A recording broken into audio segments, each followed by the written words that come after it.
my High Insider. I am Lisa, and I'm here with our friend Sammy. And today we're going to be talking a little bit about the difference between a page, a post, and a landing page, and sort of giving you an idea of what to put on each of them. Right, Yeah, Sammy? because I feel like, the biggest part about managing a website is time sensitivity and going to a website and you're like, oh, everything on here is out of date. Are they still in business? Mm-hmm. And it gets confusing. Yeah, for sure. So let's first touch on content on the homepage because hmm let's face it, that's where everybody lands. What are your thoughts about putting time sensitive information on the homepage itself? So, in general, I like to make a date with your homepage on a monthly basis. I think that's just important because your announcement bar is going to change all the time with things that you've got going on, whether it's a new catalog, whether it's a book launch, whether it's a release date for an upcoming thing that you have that you're selling. Your header is probably going to change time sensitive wise as far as what you've got going on. It may or may not, but it's always good just to have a date with your homepage on a monthly basis. Also, just to kind of evaluate the order of content that you have on your homepage, because sometimes things move around as far as priorities. Yeah. And I could tell you, I probably make a date way too often with my homepage because I'm in the process of revamping it again. You can never do it too often, though. I think never too often, but at least putting in your calendar once a month, I'm going to go look at my homepage is so important. Yeah. So when we're talking about, you have your hero section, the above the fold hmm on your homepage. Thoughts about putting content on there that is time sensitive. I think it depends on the goals of your business. So if you're in a big launch, like you've launched some digital products recently, if it's a big launch, yes, put it Okay. there. But if you're in kind of a maintenance mode, I think it's better to have something that's more evergreen, right? Like a lead magnet that you know is performing well, or a book a call if that's important, or if it's um, shop our recent catalog or our current catalog, whatever it is that's most important for you for your business. I mean, you kind of want to make sure that it's in alignment with what you want people to see first and what's most important, right? Like how often do you change out your header? Way too often, probably. I mean, I have, yeah, well, my header itself, maybe not. But is it way too Maybe often? not. Because I mean, it's also like how many times do you go to a website and you're like, "Oh, this website looks like it hasn't changed in forever." And like it kind of creates interest in like, "Oh, there's something new happening. Like this is exciting." Well, the funny thing is, I went to my website recently and I'm like, wait a minute, I have no idea where my ebook link is for people to go and buy my ebook. And I'm like, I know it's there, but if people can't find it, they don't know it's there. So definitely is good to go and look at it for sure. But yeah, I mean, my header, I probably don't change it as often as I should because it sat there with the same announcement by for a very long time. hmm And my stats showed that because I wasn't getting as many people joining my newsletter. And that's when I went in there and I said, wait a minute, I need to change this Yep. up so that it links to that. So yeah, it's a good idea. And I guess what I'm hearing you say too is when you're dealing with like your homepage above the fold or before they actually start scrolling, it's probably better to put something like if let's use a pampered chef consultant, for example. It would probably be better to put something in there, grab your free recipe booklet and join my VIP list, then, hey, this is what's on sale this month. Yeah, because then you're grabbing people in for long term. So you could Hmm. tell them in your email or you could tell them in your text message, "Hey, go get this deal." But now you're giving them value and now they're on your email list and you have, you don't have to wait for them to come to your website to see what's coming up. Now you've got a way to communicate with them. It's a great Yeah. point. And then before we hit record, of course, the good conversations always happen before you hit record. Always. We were talking about putting like time sensitive information more into a blog post Hmm. format, correct? Well, I mean, I think we're all busy. I mean, Lisa, you've got 18 things going on. I've got 18 things going on. And so to try to remember all the places where we need to make updates is overwhelming. So yes, I love a good spreadsheet or a project management tool to be like, or just literally putting it into your calendar, hey, remember to change this. Um, but I think core pages on your website, keep them as generic as you can because you don't want to have to remember all the places you have to change dates and times and blah blah blah blah. And I know Oh My High, if you've got registrations that have certain dates, like do that in forms, right? Do that Hmm. somewhere else. Um, but a blog post, go ahead, do whatever you want, and then share it on social media, and it can be there for what you need it. Yeah. And I love when I'm doing a blog post, even say I'm reviewing a platform or something like that. And platforms change all the time. AI changes all the time. So you can easily go in and make an update to that same post and Hmm. just indicate that it's been revised on July 2026, just so that people know when they're stopping there they're reading up to date and current information. So Such a good point. it doesn't mean that once you make a blog post it has to stay that same blog post. So for example, if you're dealing like something for a specific, let's use fundraiser because we were talking about this prior to Hmm. going live as well. And if you have something to do with a fundraiser, well, you can create a blog about a fundraiser. You could put a little blurb about the current offerings on the fundraiser at that time, or you could leave it evergreen, which is probably what I would recommend. So an evergreen green blog about the fundraising, how it works, who they serve, all of that stuff, and then link back to your company replicated site and have them do the just-in-time updates. They have a whole Yeah. team sitting there waiting to do that, right? So good. And like you mentioned, like those links are probably not going to change that often. And if so, they're going to redirect them on their own. And it's going to Mhm. also still tie to you as the individual salesperson. Um, and so, yes, I think that's fantastic. Let's make our lives easier and not more difficult. And I think that's what we're getting at here is we try to put everything so like just in time on our websites, and that is not something that is manageable. No, no, definitely No. not. Because you don't want to be up until midnight or 2 o'clock in the morning on the last day of the month, making sure you have your website ready for the first day when people wake up on like the first of the Hmm. month saying, okay, these are new. This is what's happening this month. So leave Right. that to your company if you're Well, and dealing you with know company, how right? bad we feel when we get an email that's like, "Hey, I tried to do this, but the information seems out of date." Like you immediately feel like, ugh, like, "Oh my gosh, Yeah. I screwed up." So like, let's try to not. You shouldn't feel that way, number one, because we all make mistakes. But number two is let's try to minimize that situation and not make it harder on ourselves. But I Right. think then, so we talked website pages, we talked blog posts.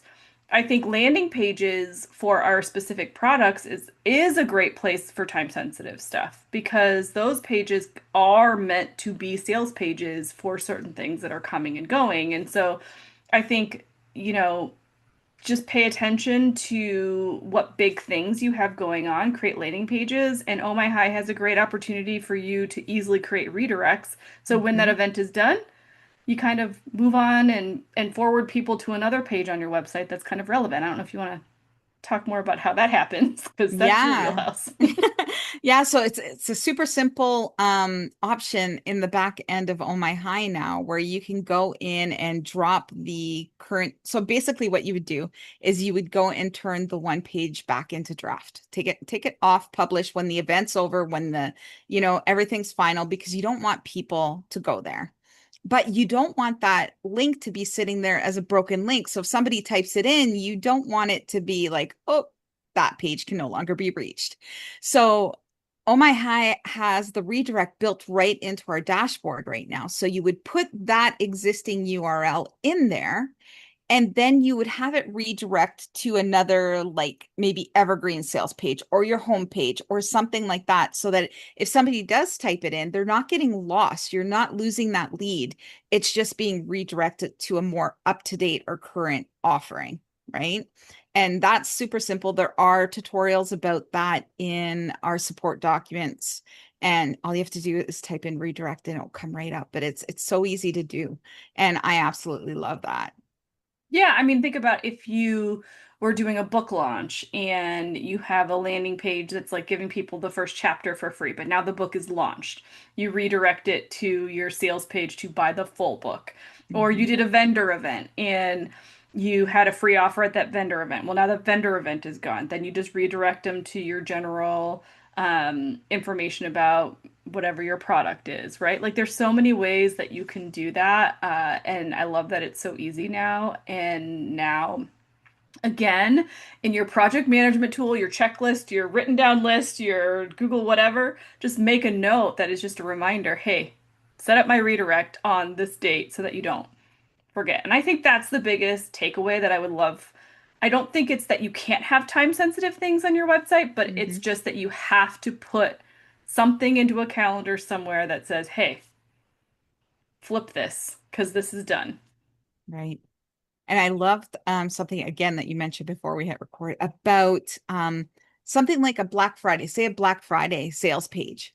Well, you don't have to create a new Black Friday page next year. All you have to do is revamp the existing one because you now have a redirect set up in your system. So nobody's seeing that. It's not active right now. It's currently going to your homepage. So you can start getting that Black Friday page ready for Black Friday that's coming sooner than we think. um, Oh, we can work on getting that ready. And then when that is ready to go live again, you just get rid of the redirect yep. and you publish that Black Friday page again. And it's super easy because you know what? If somebody comes across a post or something that you wrote last year and it has the Black Friday page listed in it, they click on it. They're going to go and see your current special, which is awesome, right? I love that. And it's just easier. Then you don't have to worry about every year, okay, Black Friday 1 or Black Friday 2026 or Black Friday, like it's always the same. You don't have to go reinvent the wheel. You've already got your pattern in there and you just kind of update the And the content, change the photos. slugs, I love that Yes. the slugs stay simple. Black Mm-hmm. Friday. Black Friday. We want to keep it easy. You want to be able, I always love to say, like, you want to be able for some of these special things to just have a conversation with somebody and be like, yeah, go to lisaduck.com/Black Friday. They can Mhm. remember it and move on. And when you type it out, like all the things. And we can remember it Hmm. because I have some pages and I'm guilty of this on my site that I've didn't think very well when I did the slug. And I'm like, I'm never going to remember that. So I have to go back to the page or I have to create some sort of simple redirect in Oh My High where it's just going to send them to a quick, like a simple slug after, and then it's just easy for me to remember that way. But yeah, try to keep your slugs, which is the thing that comes after the .com/. Try and keep that simple. And I love that Becky does that. She does that very Hmm. well on the modern direct sales side of the website because she could just tell you, Rattle it yeah, off. yeah, for Well, okay, sure. but I want to highlight something that you just said too, because you said you're not that great at the slugs that you've created in the past. Um, But also, Oh My High's redirect system makes it super easy. So if you feel like don't do this for every page, but if you feel like you've got certain pages that are kind of core for you or are your core sales or landing pages or whatnot, look at those slugs and you can very easily go into Oh My High and create those redirects to make it something more simple. Hmm. Yeah, I Yeah, think for that's really sure. important. Yeah, awesome. Okay, anything else about time sensitivity or anything like what do you do to kind of manage? I'm throwing this on you because I'm terrible at managing my website, but do you have a date with your website on a regular basis? Well, I mean, just because of what I do, I'm in my website all the time. Hmm. And it's not intentionally that I'm in there, but it's like if something happens, I'd much rather go and play with it on my site that I know if I break it, it's not going to cause a big problem. I won't break someone else's site, but I'll break my own. Same. So so I go in there and I play. So I do change things up quite a bit. I'm currently in the process of revamping my whole site after I just revamped it because I did a sales page and I'm loving the design of it. So now I want all my pages to look similar and I'm like, so yeah, I've been spending way too much time in my site currently, but um yeah, I mean, I make sure I go in at least no, I probably am excessive, but I'm in there at least once a week checking on certain things.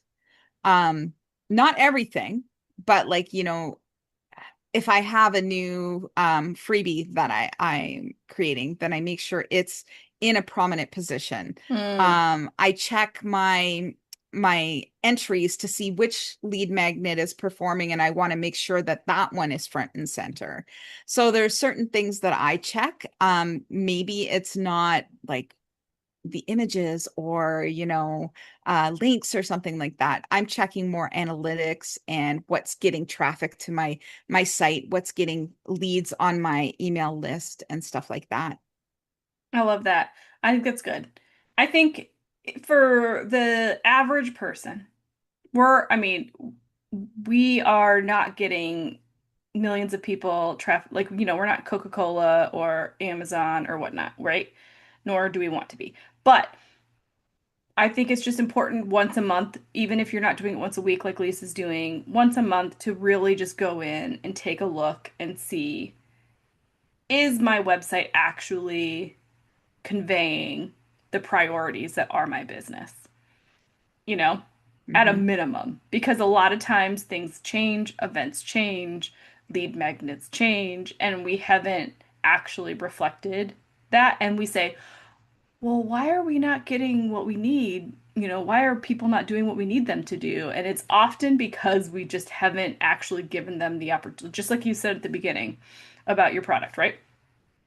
I couldn't find it when I laid it on my website, but I know where it is. Well, how is anybody else going to be able to find it? So Exactly. I think even if you just spend 30 minutes once a month, put it on your calendar right now, 30 minutes, and just review your homepage and some of your core landing pages and make sure that everything is current with what your biggest priorities are. That's all it Yeah, takes. yeah, for sure. I love that, Sammy. And I really hope that we tried it a little bit different this month. We did more of a podcast format because we were sitting there thinking, like, what can I actually show? But we tried to give you as much information that you take away and use to help you build your website. And I hope you come back and join us again for our next month's episode, but I guess it was an episode today. I'm so used to, can you tell I'm a Our next, podcaster? oh my high insider. All right, everyone. We hope you enjoyed this. We'll